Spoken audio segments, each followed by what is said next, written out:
નમસ્કાર, આપ જોઈ રહ્યા છો પંચાયત સમાચાર 24। હવે જોઈએ અગત્યના સમાચાર। ઝાલોદમાં કથિત ધર્માંતરણની પ્રવૃત્તિઓ વિરુદ્ધ હિન્દુ સમાજ લાલગુમ, મામલતદારને આવેદનપત્ર પાઠવી કડક કાર્યવાહીની કરી માંગ। દાહોદ જિલ્લાના ઝાલોદ તાલુકામાં વધી રહેલી કથિત ધર્માંતરણની પ્રવૃત્તિઓ સામે સ્થાનિક હિન્દુ સમાજમાં ભારે રોષ જોવા મળી રહ્યો છે।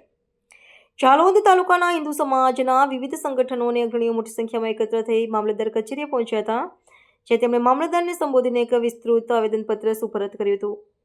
રજૂઆતમાં વિદેશી સંસ્કૃતિના પ્રભાવ હેઠળ કાર્યરત ધર્મ પ્રચારકો દ્વારા આચરવામાં આવતી ગેરકાયદેસર પ્રવૃત્તિઓ પર તાત્કાલિક રોક લગાવવાની પ્રબળ માંગ કરવામાં આવી છે। આવેદનપત્રમાં ગંભીર આક્ષેપ કરવામાં આવ્યો છે કે અમુક વિદેશી મિશનરી સંસ્થાઓ દ્વારા ભોળા અને આર્થિક રીતે નબળા વર્ગના લોકોને વિવિધ લાલચો આપી અથવા ગેરમાર્ગે દોરીને પદ્ધતિસર રીતે ધર્મ પરિવર્તન કરાવવાનું જાળ બિછાવવામાં આવ્યું છે।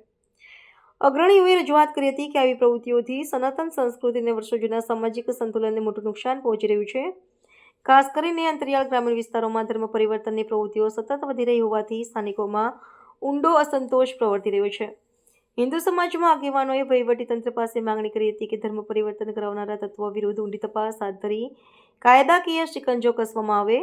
જો આગામી દિવસોમાં આવી શંકાસ્પદ પ્રવૃત્તિઓ ડામવા માટે સખત પગલાં લેવામાં નહીં આવે તો હિન્દુ સમાજ દ્વારા આગામી સમયમાં ઉગ્ર આંદોલન કરવાની ચીમકી પણ ઉચ્ચારવામાં આવી છે। મામલતદારે આવેદનપત્ર સ્વીકારીને ઉચ્ચ કક્ષાએ યોગ્ય રજૂઆત કરવાની ખાતરી આપી છે, જેના પગલે સમગ્ર પંથકમાં વિષય ટોક ઓફ ધ ટાઉન બન્યો છે।